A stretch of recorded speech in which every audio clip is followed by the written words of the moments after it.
अस्सलाम वालेकुम नाज़रीन। आज का हमारा विज़िट है जी मकबरा जहांगीर का। ये जो आप दीवार देख रहे हैं, ये दीवार अकबरी सराय की है। अकबरी सराय के अंदर से एक बहुत बड़ा गेट लगा हुआ है जो उस मकबरे की तरफ जाता है। सबसे पहले हम यहाँ से इंटर होंगे। ये सामने आप देख सकते हैं दीवार के साथ, वो बिल्कुल एंड में उधर भी एक गेट लगा हुआ है। ये पार्किंग है इस मकबरे की। यहाँ पे विजिटर आए हुए हैं, आप देख सकते हैं।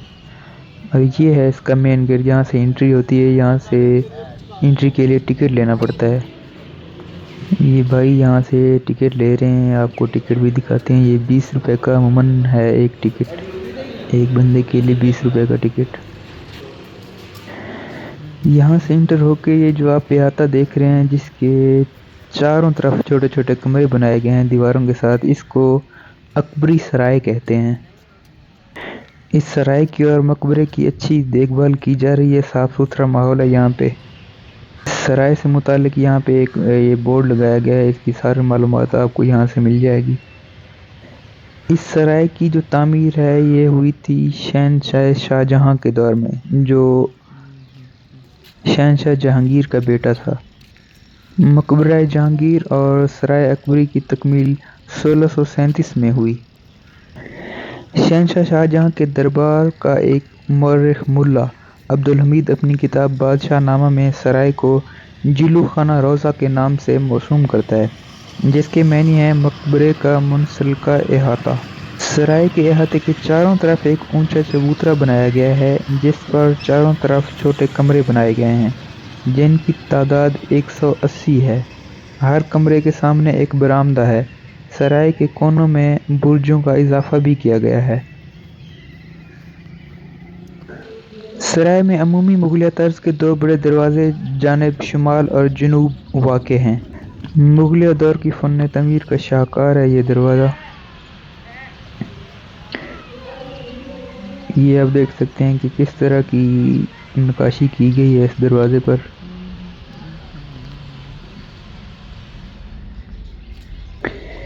ये साइड में जो दीवार में कमरे बने हुए हैं, इसके अंदर भी दरवाजे लगे हुए हैं। दीवार के चारों तरफ इसके अंदर चलने का रास्ता है यकीनन, इसलिए दरवाजे लगाए गए हैं इसमें।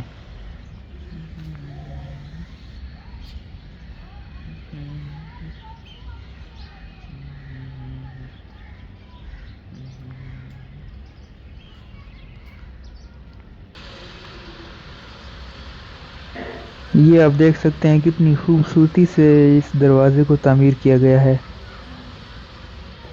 सिख दौर हुकूमत में सराय को फौजी छावनी में तब्दील कर दिया था और इब्तदाई अंग्रेज़ी अहद में सराय को रेलवे के लिए कोयले के गोदाम के तौर पर इस्तेमाल किया गया था।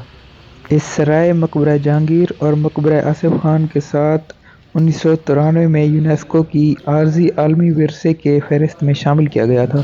अब हम पहुंच चुके हैं जी मकबरा जहांगीर के बिल्कुल सामने। ये है मकबरा जहांगीर। इस मकबरे के चारों तरफ मजबूत दीवार बनाई गई है। इस दरवाजे का अंदरूनी नज़ारा है जो मकबरा जहांगीर की तरफ है।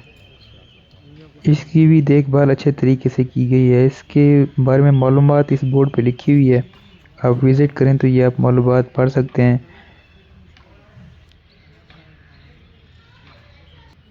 मुग़ल शहनशाह जहांगीर 1627 में कश्मीर से वापसी के सफ़र के दौरान राजौरी के मकाम पर इंतकाल कर गया और उसका जस्द खाकी यहाँ पर दफन किया गया इस मकबरे में।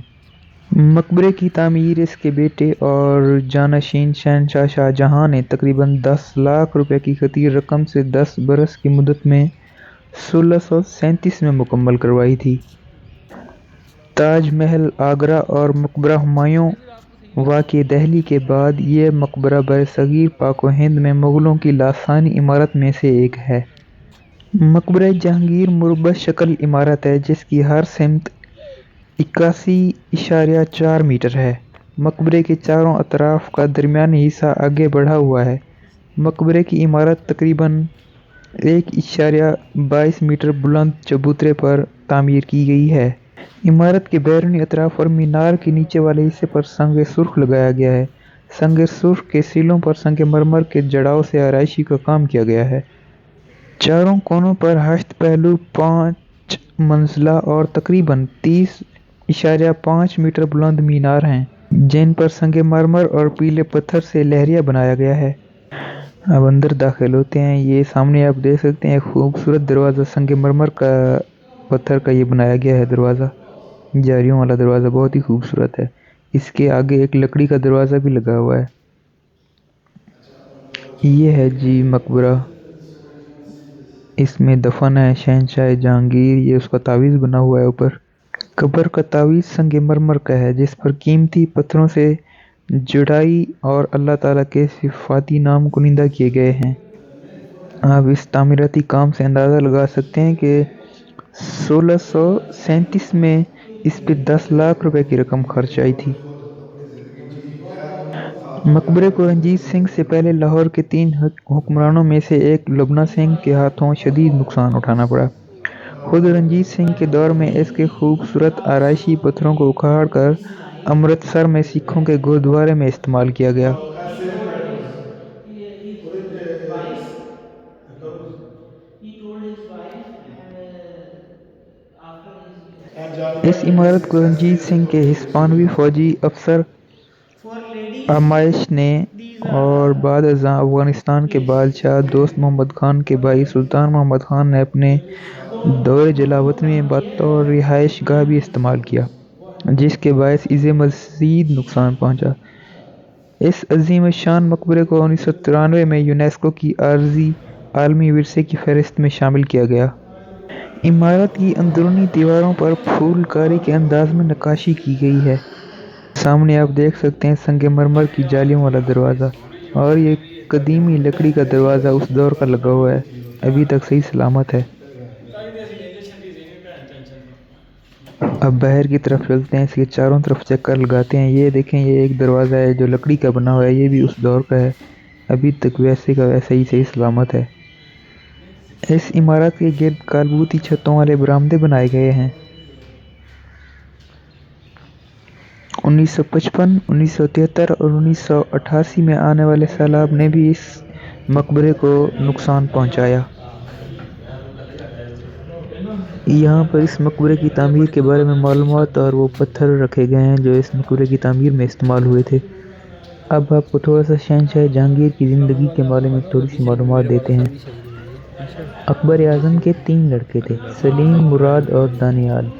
मुराद और दानियाल बाप की ज़िंदगी ही में शराब नोशी की वजह से मर चुके थे। अकबर आज़म की 1605 में वफ़ात के बाद शहज़ादा सलीम नूरुद्दीन जहांगीर के लक़ब से तख्त नशीन हुआ। इसने कई मुफीद इस्लाहात नाफिज की, कान और नाक काटने की सज़ाएं मनसूख की, शराब और दीगर नशा आवर अशिया का इस्तेमाल हुक्मन बंद किया, कई नाजायज़ महसूलात हटा दिए, फरियादियों की दाद रसी के लिए अपने महल की दीवार से एक जंजीर लटका दी जिसे जंजीर अदल कहा जाता था। 1606 में इसके सबसे बड़े बेटे खुसरो ने बगावत कर दी और आगरे से निकलकर पंजाब तक जा पहुंचा। जहांगीर ने इसे शिकस्त दी। सिखों के गुरु अर्जुन देव भी, जो खुसरो की मदद कर रहे थे, शाही इताब में आ गए। शहंशाह ने गुरु अर्जुन देव को कैद करके भारी जुर्माना आयद कर दिया, जिसको गुरु ने अदा करने से माजरत की। गुरु को शाही कला लाहौर में कैद में डाल दिया गया। एक रोज़ गुरु ने फरमाइश की कि वो दरिया रावी में स्नान गुस्ल करना चाहते हैं। इन्हें इसकी इजाज़त दी गई। गुस्ल के दौरान गुरु अर्जुन देव ने दरिया में डुबकी लगाई और इसके बाद वो दिखाई न दिए, जिससे ये ज़ाहिर होता है कि उन्होंने दरिया रावी में डूबकर खुदकुशी कर ली। जिस मकाम पर गुरु ने दरिया में छलांग लगाई, वहाँ सिखों ने इनकी समाधि बना दी है। इस वाक़े से मुग़लों और सिखों के दरमियान नफ़रत का आगाज़ हुआ, जिसके नतीजे में वसी पैमाने पर मुसलमानों का कत्लेआम किया गया। जहांगीर ही के ज़माने में अंग्रेज़ सर टॉमस रो सफ़ीर के ज़रिए पहली बार हिंदुस्तान में तिजारती हकूक़ हासिल करने के लिए आए थे। 1623 में खुर्रम ने बगावत कर दी क्योंकि नूरजहाँ अपने दामाद शहरयार को वली अहद बनाने की कोशिश कर रही थी। आखिरकार 1625 में बाप और बेटे की सुलह हो गई। जहांगीर की चहेती बीवी नूरजहाँ अमूर सल्तनत के अमूर में मुदाखलत करती थी। جس کی وجہ سے بہت سے امراء جہانگیری دربار سے بدظن ہو گئے اور دربار میں کئی امراء کی آمد و رفت بند ہو گئی۔ نور جہاں چاہتی تھی کہ تخت دہلی پر اس کا داماد شہزادہ شہریار رونق افروز ہو، مگر دوسری طرف شہزادہ خرم بھی تخت کا طلبگار تھا، اس لیے دو فریق بن گئے جس سے مغل امراء میں پھوٹ پڑ گئی۔ مغل افواج کا سپہ سالار مہابت خان تھا جو مغلوں کا وفادار خادم تھا، مگر اس کا جھکاؤ شہزادہ خرم کی طرف تھا، جس سے نور جہاں نے شہنشاہ جہانگیر کو اس کے خلاف کر دیا۔ مہابت خان کو دربار میں طلب کر کے اس کے ساتھ توہین آمیز سلوک کیا گیا۔ جہانگیر جب کشمیر جا رہا تھا تو راستے میں مہابت خان نے بغاوت کر دی، مغل فوج اس کے ساتھ تھی، اس لیے اس نے بآسانی جہانگیر کو قید کر لیا۔ ان حالات میں نور جہاں اور اس کے بھائی آصف خان نے بھی خود کو مہابت خان کے حوالے کر دیا۔ مہابت خان ایک بلند پایہ جرنیل تھا، مگر سازشوں اور مکرانہ چالوں سے بے بہرہ تھا۔ نور جہاں نے چند دنوں میں مغل فوج کے بہت بڑے حصے کو اپنے ساتھ ملا لیا، جس سے مغل فوج میں پھوٹ پڑ گئی۔ مہابت خان تنہا رہ گیا، اس نے فرار ہو کر جان بچائی۔ مہابت خان کی قید سے رہائی پانے کے بعد جہانگیر زیادہ عرصہ زندہ نہ رہا۔ گرمیوں کے موسم میں اس نے کشمیر میں قیام کیا، کچھ عرصہ وہاں مقیم رہنے کے بعد 1627 میں کشمیر سے واپس آتے وقت راستے ہی میں بھنبر کے مقام پر انتقال کیا۔ اس کی میت کو لاہور لایا گیا، جہاں دریائے راوی کے کنارے باغ دلکشا لاہور موجودہ شاہدرہ میں دفن ہوا۔ یہ مقام اب مقبرہ جہانگیر کے نام سے مشہور ہے۔